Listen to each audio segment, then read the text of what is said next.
My name is Marty Jensen. I'm currently chairman of the boards of advisors with a firm called PMI Advisors.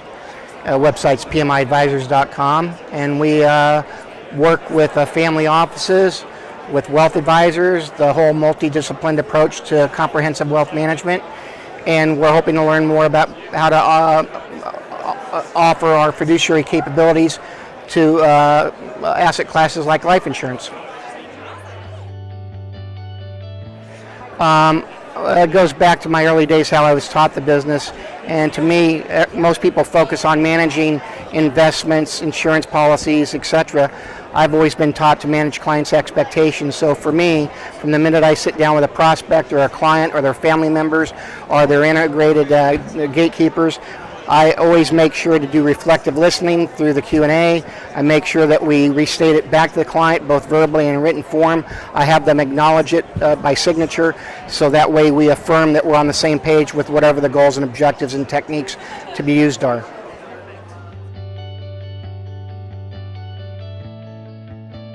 There could be even, to be honest with you, it's not even my fellow practitioners or the vendors, it's the clients. And with all due respect, I don't mean high-functioning clients, but as seniors get to be older, it's going to be a sticky widget on how we're supposed to be able to identify before the fact, not after the evidence or behavioral exhibit of dementia, Alzheimer's, things of that. So diminished capacity is going to, I think, down the road be an acutely more area that we all need to pay attention to with the client and their family members. I don't. I outsource it through third-party experts, because in my type of clientele, working with family offices or uber wealth clients, oftentimes we could be dealing with closely held business owners, cross-border transactions, so obviously the buy-sells, the key mans, but maybe in the rabbi trust for non-qualified deferred comp programs. It goes way beyond just traditional life and health and P&C. But nowadays I'm also really concerned about disaster insurance in the form of long-term care, disability, things of that nature, so on the familial level and on the corporate level.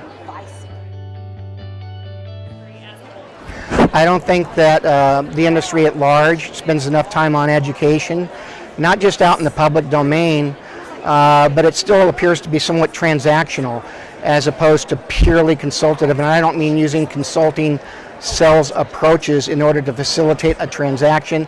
I mean backing up and making sure that your first duty of care is to do no harm, and that is to help the client understand not only what you could sell them, but more importantly, what is appropriate for their specific needs, budgets, and expected influencers that could impact what sort of policies they should have and how to budget, that sort of thing.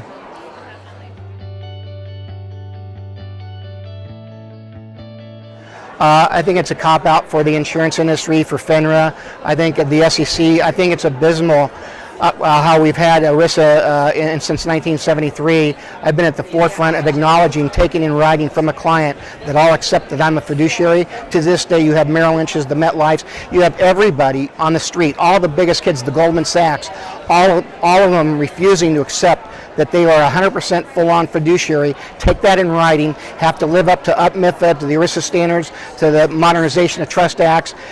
Nobody at the institutional level, including our senators, our congressmen, our president, including any agency forums, are not making it hard enough push to simplify and just say, look, you're either a fiduciary or not, and if you are, take this in writing and be held accountable for putting your clients, not some codified process of best interest, their entire collective best interest at heart. End of sentence.